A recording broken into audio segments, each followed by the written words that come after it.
Beneath the stones, Loth fell soon as footsteps echoed in the underworld of stone. The tunnel curved with the grace of the earth itself, its walls sweating from the weight of history and soil above. Two apprentices, silent, alert, followed him, each holding a bronze torch. The flickering firelight licked the damp vaults, casting long shadows that danced like ancestral hands. The path was familiar to Loth, though he hadn't descended this far in decades. As a boy, he had followed his own grandfather into the bowels of Viai, learning how water moved, how heat breathed beneath rock, and how pressure, if harnessed, could carry or crush a city. They stopped before a sealed chamber, the air thick with sulfur and dust. At the base of the arch was an engraved spiral, no words, just the curve of time, the symbol of deep power left by those who built before Rome even had a name. "Here," Loth said, voice gravel thick. "Hold steady." With practiced motion, he placed his hand on the spiral and pressed inward. A muted rumble answered, deep in the stone. Gears hidden for generations groaned awake. The metal within the mountain had not forgotten its purpose. Remembering the builders inside the chamber, the apprentices marveled. Old pipes of bronze and clay curved through the ceiling. Massive stone gears pitted with edges. An oil-worn lever sat untouched in the center, marked only by handprints, long since faded. Loth knelt and lit a small copper dish of resin, filling the chamber with a sharp, earthy scent. It was not ceremony, it was survival. The resin drove out the tunnel's deeper breath, the one that could kill a man slowly, without sound. He did not speak often of the old ones, but now, before the great choice, he did. "My grandfather said this city was carved from both memory and fire," Loth said, running his hand along a wall. Etching workers hauling limestone blocks with oxen, children turning counterweights, women hammering copper tubes into shape.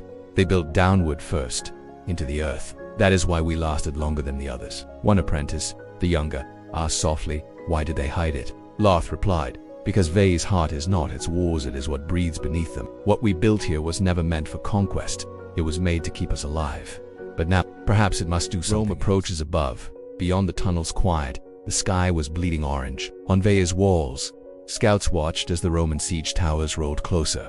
There had been no negotiations, no truce, only patience, years of slow encirclement, cutting off streams, fields, breath. The defenders, exhausted and thin, leaned on spears. They were not they were craftsmen, potters, herders who had picked up what weapons remained. From a distant hill, Roman commanders surveyed the city like men reading a stone they meant to break. Vai did not answer. The wind blew dry across its towers, and the watchers said nothing. The city had grown quiet not from surrender, but from resolve. The machine awakens. Back underground, Loth studied the copper gauge embedded in the rock.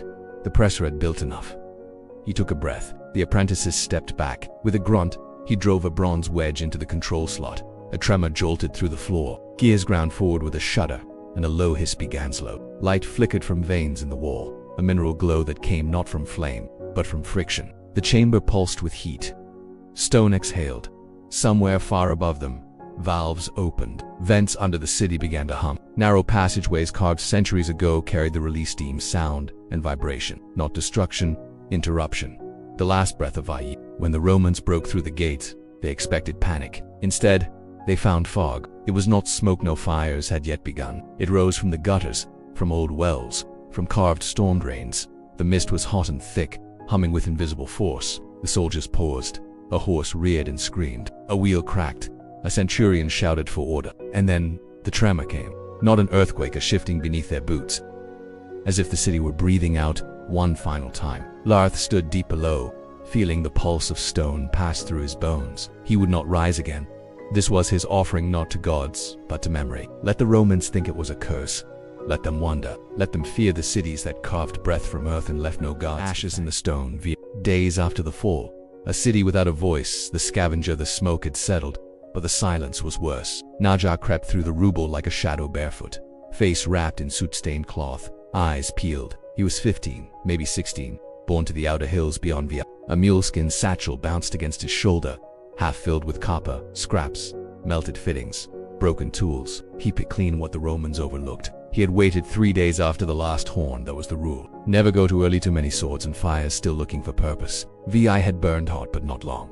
What Rome wanted, it took quickly. What it didn't understand, it smashed. He crouched beside a cracked aqueduct spout, ran fingers along the joints. The stone was still warm. Not a city, he muttered. A furnace. What the Romans left. He found her near the southern watchtower. An old woman, curled beneath a collapsed wooden cart. Her hand still clutched a cracked piece of pottery. Naja stared at her a moment, then moved on. The dead had made their choices. He hadn't come for ghosts. Past the market square, half-charred, half-picked clean, he entered the heart of the city.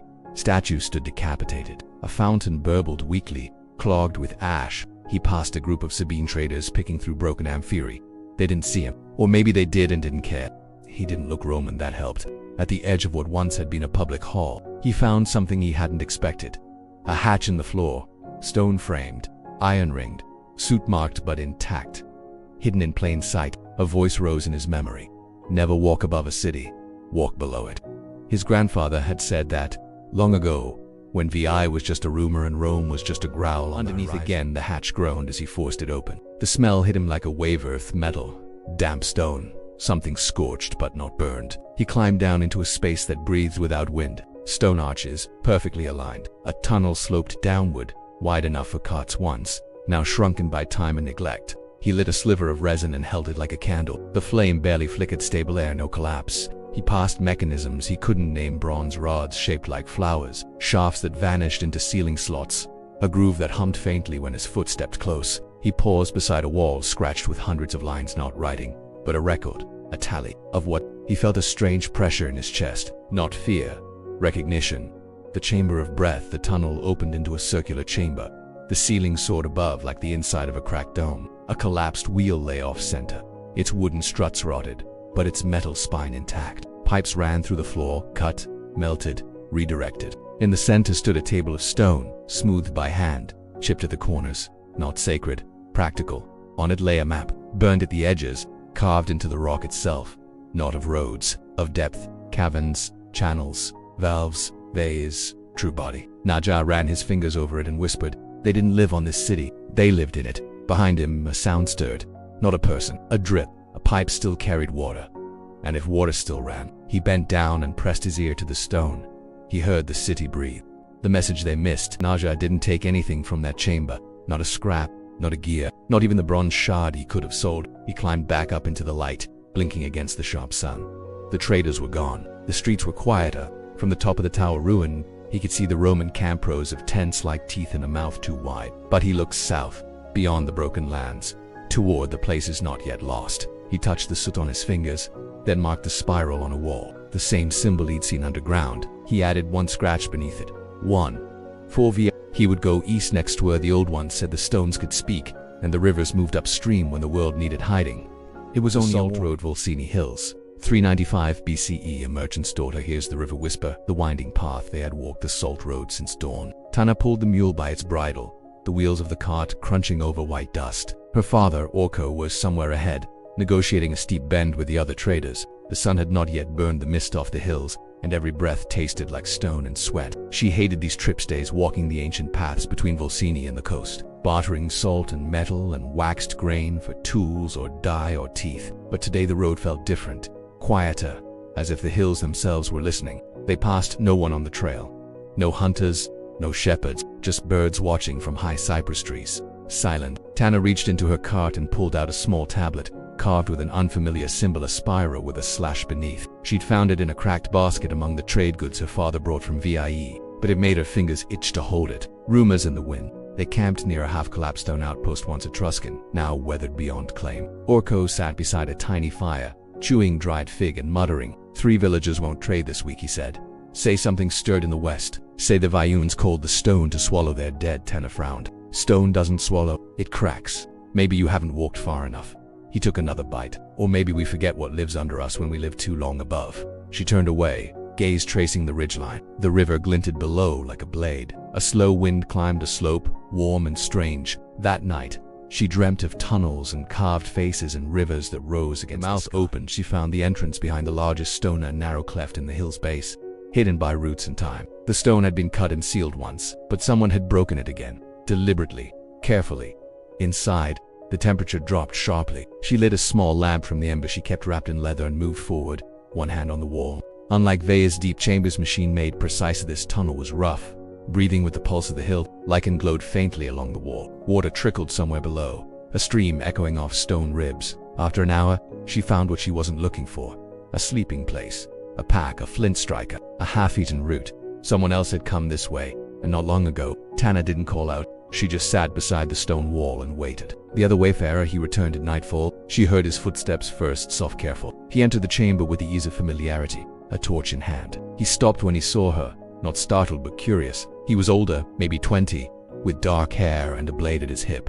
"You found the signs," he said simply. "I listened," she replied. He nodded. Most don't they shared food in silence. Salt bread, a few dried figs. He spoke sparingly, but his name was Arno. He had come from the southern rivers, after finding the same spiral etched into a clay jug buried beneath a ruined granary. "The ones who knew," he said. "They didn't run, they dug." Tana told him about Via High Marina, the stone that hummed. When she showed him her tablet, he smiled faintly and pulled out one of his own nearly identical. 5 marks on his. "We're not alone," he said. "We're just late." A new path beneath. They walked deeper together the next morning. The tunnel sloped, then forked one path, curling west, toward the coast. The other dropped lower, its walls carved with strange lattice patterns, air shafts maybe, or signs of ancient heat. As they descended, the silence deepened. Even their footsteps softened, muffled by the smooth clay floor. Eventually they reached another chamber, this one older than the rest. The walls were blackened with mineral ash. In the center stood a column of coppery stone streaked with green, embedded with flattened discs of metal. Tenna reached out and placed her palm against the copper. It pulsed once. Not magic, not myth, memory, encoded in pressure, in mineral, in design. "We aren't finding ruins," she said quietly. "We're finding the mouth of the earth, the Volsini foothills, beneath the abandoned waters, and the steps of the vanished." The morning wind pulled at Tana's cloak as she made her way down the switchback trail. Behind her, the salt road shimmered in the heat. Before her, the earth opened into a narrow ravine cut by time and water, untouched by road or hoof. She followed no map, only a pattern. Every time she paused, she pressed a small clay tablet in her palm, tracing the spiral. Now 3 lines marked if the third scratched the night before, as a response to the whispering river. A record, a way of walking the invisible path. At midday she found the first sign, a boundary stone, half buried in moss, etched with the same spiral and an arrow pointing eastward. Faded, yes, but the lines were human. Recent, even. She wasn't the only one walking this trail. The stone sentinels. By late afternoon, she reached a grove of white-barked trees. Nestled at its center stood 4 enormous carved stones, each shaped vaguely like a figure, no face, no arms, just silhouettes of presence. They faced one another in a circle. She had seen stones like these in old salt trade villages, markers of meeting, not monuments to gods. A sound echoed from beneath the grove like wind through hollow rock. Tana knelt beside one of the statues, brushing away the leaf litter at its base. A crack, then a seam. She pressed her ear to the ground. Hala, someone had once stood here to listen. She lay flat and tapped the stone. The answer came, not an echo but in tone. A deep, almost musical vibration. Not a warning. Beneath the river bones, the subterranean arteries of the vanished cities, the pulse of Tana pressed her palm harder into the copper-veined pillar. It pulsed again once like a heartbeat in stone. Arno stood beside her, torch in hand, watching. "No fire," he said softly. "Just the earth remembering pressure." "Pressure," he nodded. "This metal responds to the weight of water. Flowing pressure triggers movement, opens locks." She stepped back, and the chamber's shape shifted in her mind. Not a room, but a node, a switch. The walls weren't ornamental. They were aligned, angled deliberately toward somewhere. The floor had a faint incline, curving gently down toward a crack barely visible beyond the central stone. Arno walked ahead. "This isn't a hiding place," he murmured. "It's a road." The breathing corridor of the tunnel beyond the copper node was wider, arched with meticulous masonry. Strange grooves lined the sides, some filled with fine silt, others left smooth and clean. Their footsteps echoed rhythmically, absorbed by the damp stone. Every few meters, small alcoves held vessels of unfamiliar shape, thick-bottomed jars, tightly sealed, marked with spiral glyphs and short dashes. Tana ran her fingers over one. 5 marks. "Same number I carry," Arno said. "Each mark a node. Each node a signal." "Of what?" He hesitated. "Of what's still safe, or still buried." Farther in, they found a collapsed shaft, half filled with mineral dust and bones. Not human. Large, curved, rib-like. Tana crouched. "A tunnel beast." "No," Arno whispered. "They used them to drag loads. Bones this size." This was a burdened route, a road of exile, of retreat. They weren't walking toward secrets. They were following beneath the river bones, the subterranean arteries of the vanished cities. The pulse of Tana pressed her palm harder into the copper-veined pillar. It pulsed again once like a heartbeat in stone. Arno stood beside her, torch in hand, watching. "No fire," he said softly. "Just the earth remembering pressure." "Pressure," he nodded. "This metal responds to the weight of water. Flowing pressure triggers movement, opens locks." She stepped back, and the chamber's shape shifted in her mind. Not a room, but a node, a switch. The walls weren't ornamental. They were aligned angled deliberately toward somewhere. The floor had a faint incline, curving gently down toward a crack barely visible beyond the central stone. Anno walked ahead. "This isn't a hiding place," he murmured. "It's a road." The breathing corridor of the tunnel beyond the copper node was wider arched with meticulous masonry. Strange grooves lined the sides, some filled with fine silt, others left smooth and clean. Their footsteps echoed rhythmically, absorbed by the damp stone. Every few meters, small alcoves held vessels of unfamiliar shape, thick-bottomed jars, tightly sealed, marked with spiral glyphs and short dashes. Tana ran her fingers over one. 5 marks. "Same number I carry," Arno said. "Each mark a node. Each node a signal." "Of what?" He hesitated. "Of what's still safe, or still buried." Farther in, they found a collapsed shaft, half filled with mineral dust and bones. Not human. Large, curved, rib-like. Tana crouched. "A tunnel beast." "No," Arno whispered. "They used them to drag loads. Bones this size." This was a burdened route, a road of exile, of retreat. They weren't walking toward secrets. They were following the Chamber of Scribes hours later. The tunnel led them into a domed vaulted ceiling decorated with embedded stone panels, not painted, not carved but pieced together from shards of clay, bronze, slate, a mosaic of ruin reassembled. In the center, a dais held 7 stone seats arranged in a spiral, no throne. No altar, just quiet symmetry. Each chair bore a name etched in both Etruscan and symbols. Beneath each, a lockbox made of dark metal. One had already been opened. Inside, scrolls written not in ink, but etched into folded metal leaf. A kind of writing neither had seen before. Technical, measured, mechanical. "These aren't stories," Arno said. "They're instructions." Tana held one toward the lighter map, yes, but not of land. A map of pressure, of water, of tunnels. It connected Vaiai to Valsini, the very city they'd left above. Scene 4, an echo from above. A sound rippled through the stone. Tana froze. Not an echo, not water. A voice, faint, 2 words, repeated, spoken not in any tongue she knew, but one her bones seemed to understand. "Find the Ark." Arno's eyes widened. "That wasn't you." She shook her head. They followed the source through a side corridor, not wide, but dry, steady. It opened into a half-collapsed, dome-collapsed aqueduct junction. Through the hole above, slivers of daylight broke through. They could see trees. They were beneath the outer rim of Valsini. "Find the Ark," then silence. Scene 5. The Ark and the warning. They emerged near dusk into a grove north of the city. The opening they'd climbed through had been hidden under bramble and stone. From above, it looked like nothing more than a landslip. Tana brushed the dirt from her clothes. Arno crouched, scanning the slope. "There," he said, pointing. "An arch half buried in the next hill. Ancient, not Roman. Older. The true gate of Valsini, not the outer city's walls." They approached, and the spiral was there, carved in weathered stone, with 6 natures beneath it. One more than Arno's tablet. He swallowed. "Someone passed through. After me." Tana added a 4th scratch to her own tablet. "Not for death. For those who do not speak the Hala below Valsini. A community that remembers the 7th mark." The stone arch Tana and Arno uncovered was no gate in the usual sense. It arched, not over a road, but a slope. A curved stair disappearing under the soil, deliberately buried. 6 notches marked the spiral above it. Tana placed her tablet against the stone. It fit, perfectly aligned. Nothing moved, but something loosened. They dug with hands and stones until their fingers touched the lip of a brass hinge. The door wasn't heavy, it was balanced. Designed, it opened with a whisper of air long trapped. A new tunnel opened beneath them, dry, warm, breathing with slow air. Arno looked at her. "The 7th is waiting." The lanternless hall. This was no catacomb. It was a walkway, smooth-walled, supported by great ribs of basalt. The air had no smell of death, no tombs, only rhythm, occasional carved vents that shaped the wind into low, flute-like tones. They followed the tones, and at last reached a chamber where the ceiling disappeared upward, pierced by narrow shafts of green light. A garden underground, wild with moss, root vegetables, climbing beans. A child stood there, holding a knife, silent, watching. He didn't speak. He simply stared, then turned and walked away through another tunnel. Tana and Arno followed. With the unspoken city, they emerged into an open space.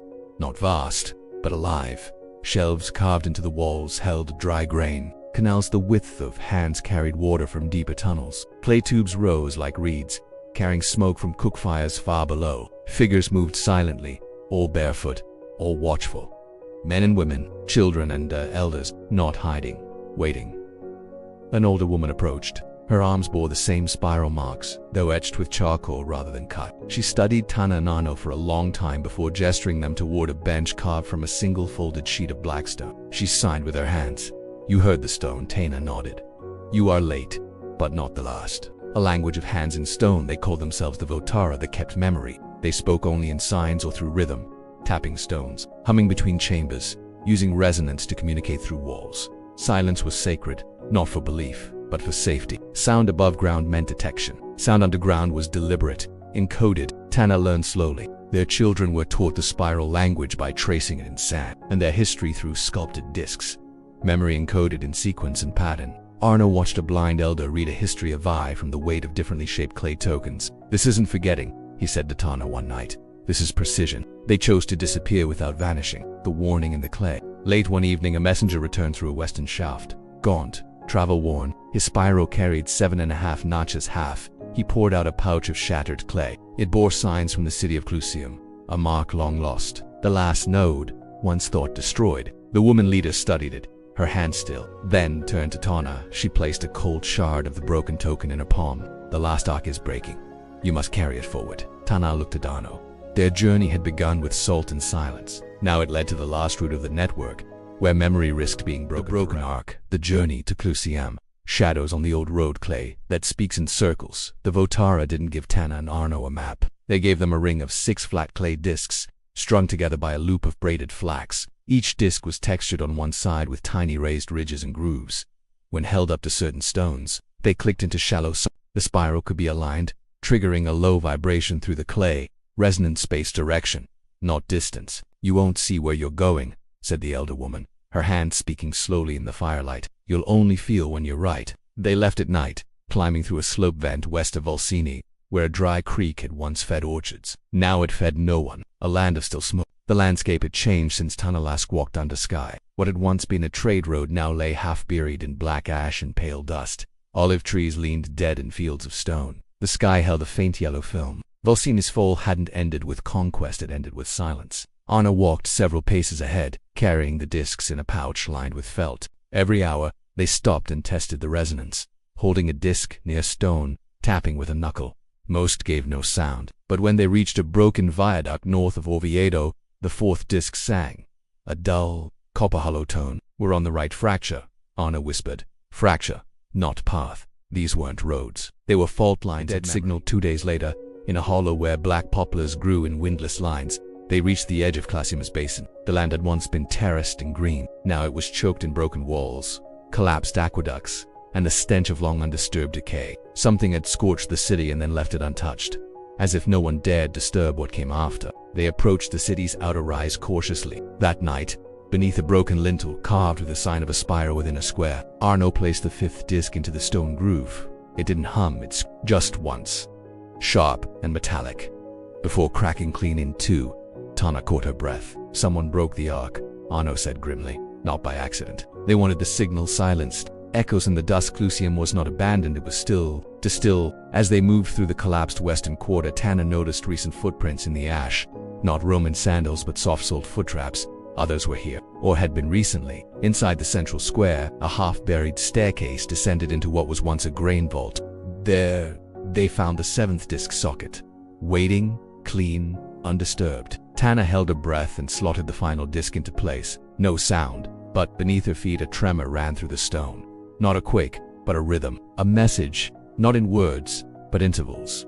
Like a drum beat from deep underground. She pressed her hands to the floor. 2 pulses, then a gap. 3 more, then stillness. Arno's face had gone pale. "It's not a signal," he said. It's a call." Those who broke the arc, they didn't hear the pursuers until morning. A rustle in the dry reeds, a rhythm off in the dust. Tana turned to see 3 figures climbing over the far wall. Fast, quiet, armed, not Roman, not survivors. These were chasers of silence. Those who hunted the spiral bearers, not to preserve memory, but to ensure it was never passed again. One threw something. A rope-weighted net, Tana dove. Arno blocked the second attacker with a shard of broken disc, jamming it into his side before they ran, bolting through the vault's second exit. They didn't look back until the sun was full overhead. Arno bled, but he held up the cracked disc. It still vibrated faintly. "They didn't kill the ark," Tana whispered. "The chamber that remembers beneath Clusium into the hollow core entry through the fault." The broken grain vault was not the end. It was a doorway, cracked by siege, perhaps, but holding the geometry of something older. Tana pressed her palm to the seam in the floor. It didn't open. It sank just half an inch. A mechanism built for hands, not keys. The stone behind them shuddered faintly. A gust of dry air exhaled from the vault's rear wall. A slab groaned aside, revealing a narrow ramp curling downward, too smooth to be natural, too precise to be guessed. "We're inside the ark now," Arno said. "No," Tana murmured. "We're beneath it." Listening walls. The tunnel wasn't dark. It shimmered. Faint threads of white crystal were embedded in the walls like veins, enough to reflect the dim light from their oil slates. At intervals, the walls bore bands of pressed patterns, too shallow to be words, too even to be accidental. Arno ran his fingers across them. Each band vibrated under touch. Them tones, he said. Each groove hums differently. "These are notes." Tana brushed away dust from a central panel. 5 lines, 2 breaks, 3 lines. Again, the pulse we heard. Someone's alive down here. The labyrinth memory they walked for hours, deeper into the hollow beneath Cluse. The architecture shifted subtly. First basalt, then terracotta brick walls fused by pressure rather than mortar. Every 50 paces they passed hexagonal vaults, unused, some shattered, others filled with mosaics or broken clay conduits. They entered one chamber shaped like a shell, coiled inward. At its center stood a table of copper, cool and tarnished, engraved with a spiral path that moved inward. Tana leaned in. "This is a memory chamber," she whispered. "The spiral isn't a symbol, it's a recording path." Arno tapped one of the parts with his stylus. The table thrummed. A tone echoed outward through the walls.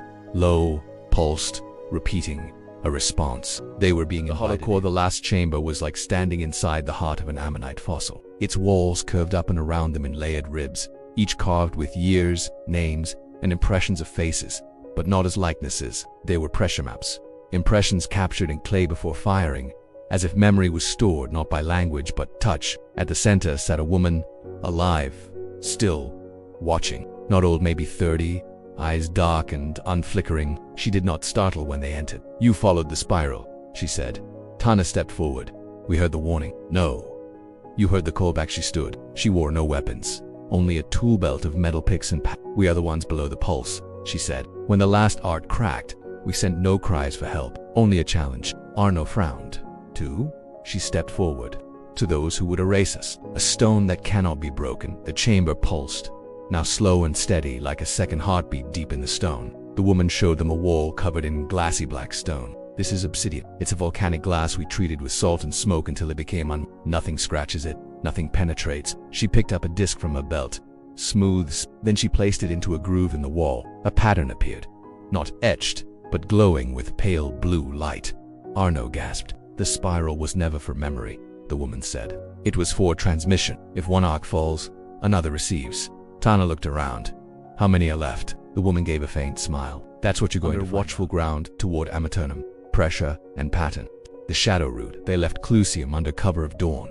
No longer just survivors, but messengers." Lathia moved through the terrain like water across cracked stone. She never stopped to explain how she knew when to change direction, when to crouch, when to silence even their thoughts. Her knowledge wasn't mystical. It was trained, generational. "Spiral lines don't cross the open earth," she said. "They follow grain channels, dry riverbeds, and the Romans see them as irrigation ruins.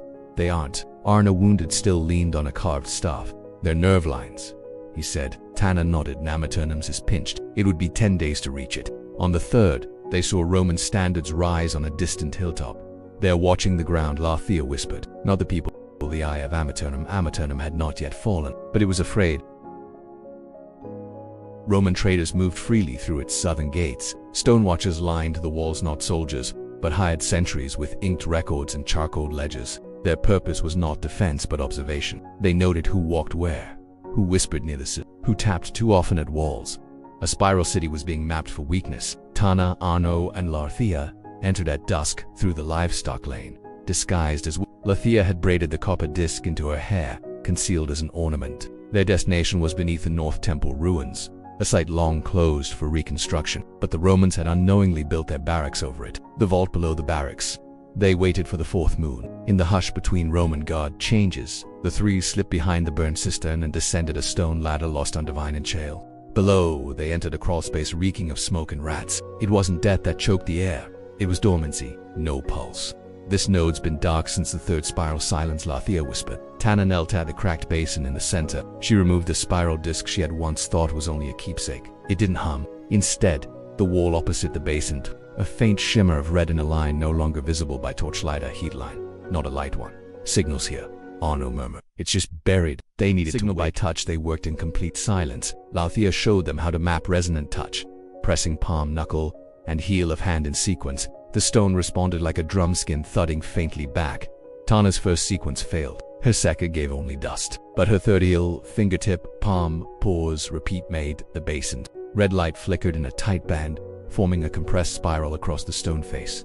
It wasn't a transmission. It was a message left behind. Lathea read the grooves aloud. If you receive this, then the thread holds. Vault 13 collapsed. Vi severed Capua resisting. The line must be redrawn east. Beneath Meruvium we wait. The vault had not forgotten.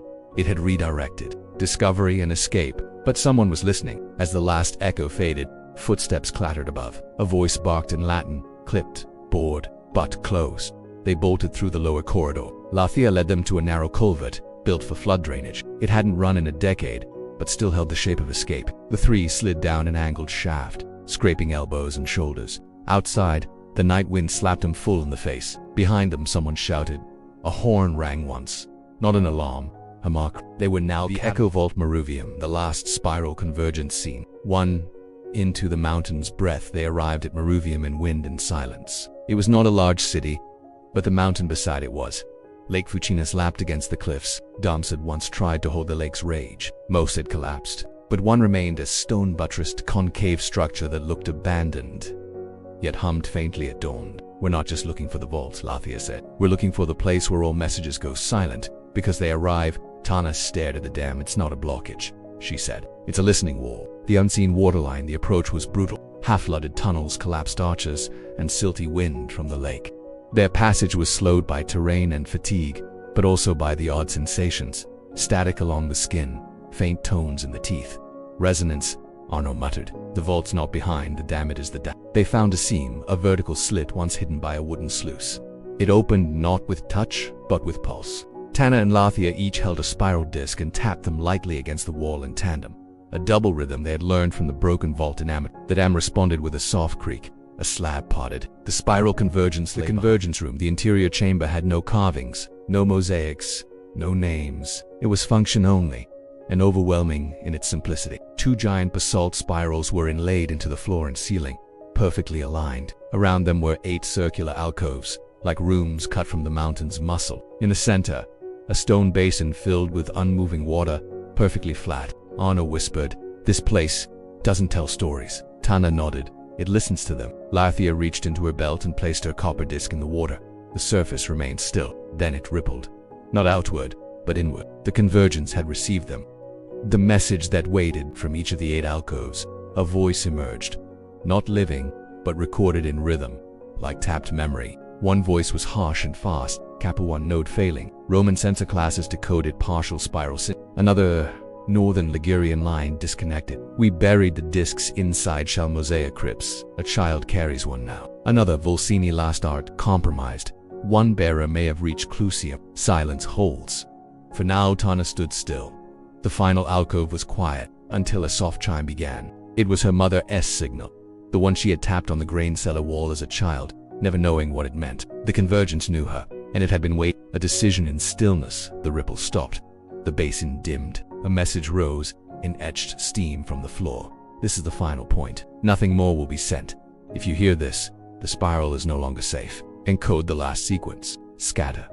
Survive." Lathea stepped back, pale. "They're telling us to break the line." Arno looked stunned. "They want the memory to be untraceable." Tana, hand trembling, picked up her mother's disc. Its pattern had shifted.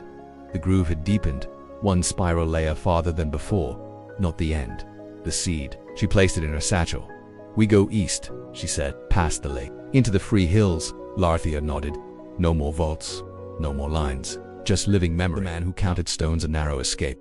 A legacy scattered. His name was Servius Gallon. He never wore armor, never raised his voice, but he saw everything. Servius Gallon was born to maps. While other Roman boys ran sword drills, he traced soil patterns with his finger. By 20, he had charted the land around Capua in such detail that birdsong changes in well depths became visible code. He was no general, He was a pattern archivist, and for the past year he had followed a thread he didn't yet understand. Where whispers moved before cities fell, where certain women disappeared before conquest, and where spiral markers were erased, not looted. He didn't believe in magic, but he believed in resistance through infrastructure. Atop a low ridge east of Meruvium, he read a sequence carved into a collapsed irrigation gate. Heel, fingertip, palm, pause, repeat. He smiled. They're close. A stranger at the waterline, Tana, Arno, and Larthia moved silently down the edge of Lakefoot. The water was quiet, but the wind had changed. It smelled of parchment and metal. There's someone behind us, Larthia whispered. Not fast, but trained. They knew better than to run. Instead, they slipped into a hillside warren, a collapsed watch house with a half-buried cellar. There, among casks and sun-dried grasses, they burned the maps, not out of fear, but choice. Tana held the spiral disc her mother had encoded. What if I'm not meant to carry it? She asked. You already are, Arna replied. But not the whole of it. Lathia smiled softly. We split it. Each of them carved a single spiral layer onto separate pieces of bark. 3 parts, no hole. Then, silently, they placed the disc inside a hollowed stone and resealed it beneath the cellar wall. Outside, gravel crunched. Galen arrives. The pattern archivist stepped into the ruin without haste. He didn't draw a weapon. He simply said, I know you were at Volsini. Your signal traces were clean. Impressive. Tana said nothing. I don't need to arrest you, Galen continued. You already dismantled it, didn't you? The vaults are no longer aligned. There's no structure left. Just 3 of you. He stepped closer. I admire it. You changed to the mode of resistance from monument to gesture. Tana tilted her head.